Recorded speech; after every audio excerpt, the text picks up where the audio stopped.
part of it might just be like, I wonder if people are engaging in service because that's what they really want. It's like this altruistic act, or is it more like, okay, I know to be a doctor I need to be in service and I need to be doing things for charity and for my fraternity and sorority, like.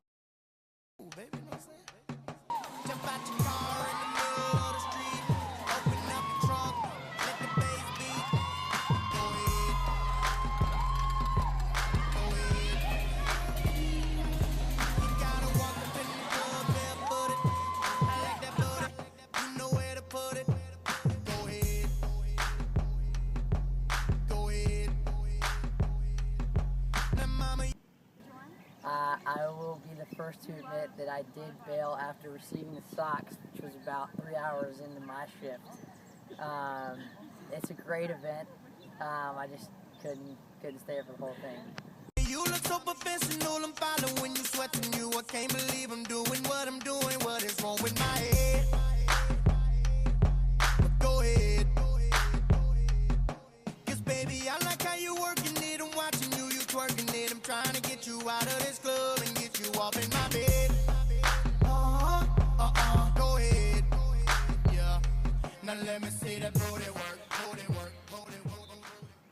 I think a lot of people really care about it and do a lot of really great things, but I'd say the majority of students don't really care and are really interested in their own lives and not really caring about making a difference. Pro Humanitate is all over the campus. It's written on the walls. Open up the recent OGB senior tabloids, and you'll read people who are going to National Lab research for computer science, to France to teach at orphanages.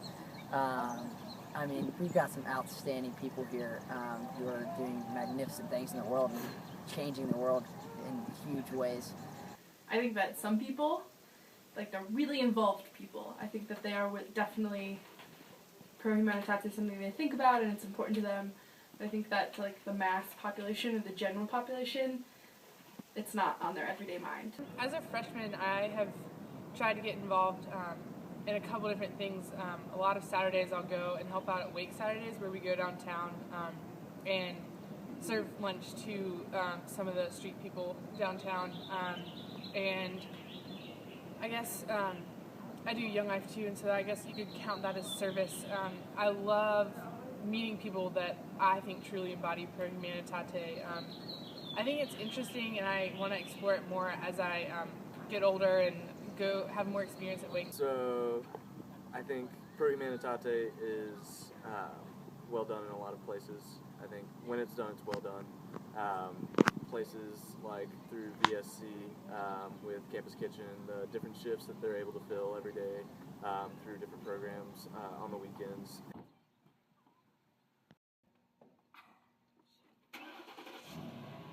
Alright, so if this is your first time to Campus Kitchen, we're in the van on our way to the Fresh Market to pick up some delicious produce and hopefully some bread to take it to El Buen Pastor.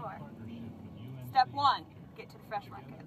El Buen Pastor is a community center for the Hispanic community. It's off of Ronaldo Road. And a lot of Wake Forest students work there as tutors, and we deliver this produce from the Fresh Market, which they use in their like as their groceries for the week. And we go on Tuesdays and we go on Thursdays, and it's pretty awesome. Alright, so what we're going to do is, first thing we do is we weigh the boxes and record their weight in that binder, and then we fill it up with any of the produce that you would eat, and then we weigh the boxes again to that number in the binder also. And anything you would eat, we're going to throw away in the dumpster in there. Definitely we'll have people just come once and not come back, but there's definitely been a pattern of returners this semester too, so that's been really nice. It's been really cool to be able to come to El Buen Pastor to drop off the food. I'd always known that this was around in Winston, but had never really visited here, and after coming here to drop off the food, I found out a couple of my friends tutor here as well, so I started tutoring here on Wednesdays as well. So I think it's good to get out of the bubble, even if you're just driving off campus for an hour, to come see like what else is out here. So.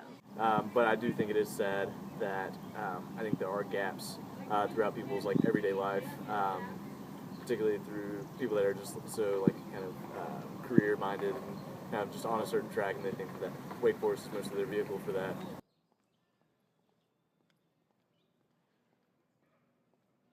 How do I feel about the Wake Forest bubble stereotype? I think it does happen a lot. Everyone's just kind of like happy where they are on campus.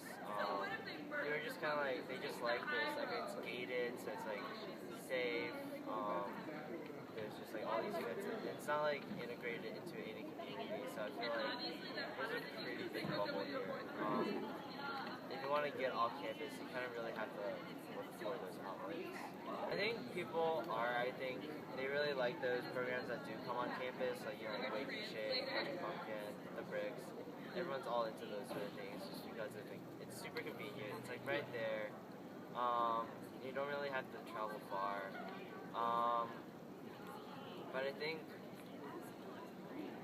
you really do have to go off campus for those sort of things. DESC is a program that's held once a year. It's a philanthropic event that a bunch of students get together and hold, and it's basically where we provide DESC to students that don't have the means to get them themselves. And so we pair them with a team of Wake Forest students, and they end up designing the DESC together. I think that the kids like really love coming to campus and being able to work with college students, and we're able to like help give back to the community and involve like a lot of different organizations from around Wake. So I think that there are positives and negatives to the DESC event, which I've been involved in 3 of the past 4 years. I was a DESC team leader for my sorority team, and I think that for moments like that, when the kid comes and sees their desk and it's this beautiful, cool thing that they love so much, you know, when you get something new when you're little like that, you want to spend a lot of time at it. I think that that is the purpose of the DESC project. They're encouraging students to, and like kids to, you know, stay in school and to focus on their education, and what a better way to then make studying fun.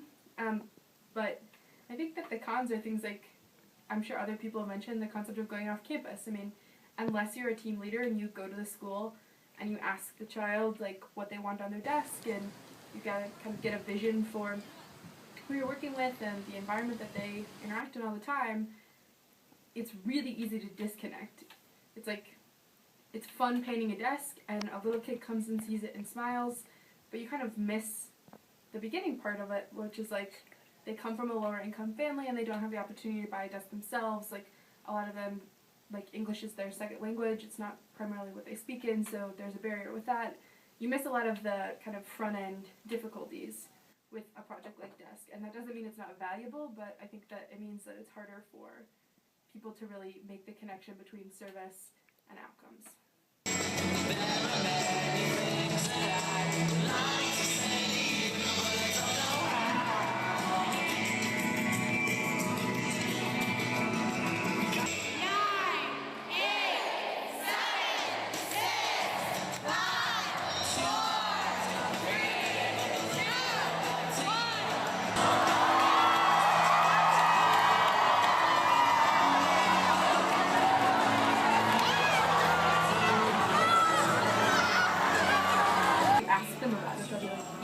I think about Pro Humanitate 24/7. It is my only thought. How can I serve humanity? But I think that it doesn't really live out in practice. Are they obliged to do it, or is it because they want to? Is it a requirement, or are they truly giving because that's what they feel is right, and that's the type of life they're living? So I wonder if our culture is starting to make it more of a requirement, a check to check off your list, or if it's truly how they want to spend their time. Wake Forest should be more of like the community to be able to do something better by using us as like what we're trying to get to. And so I think it's a shame that we don't fully use it properly.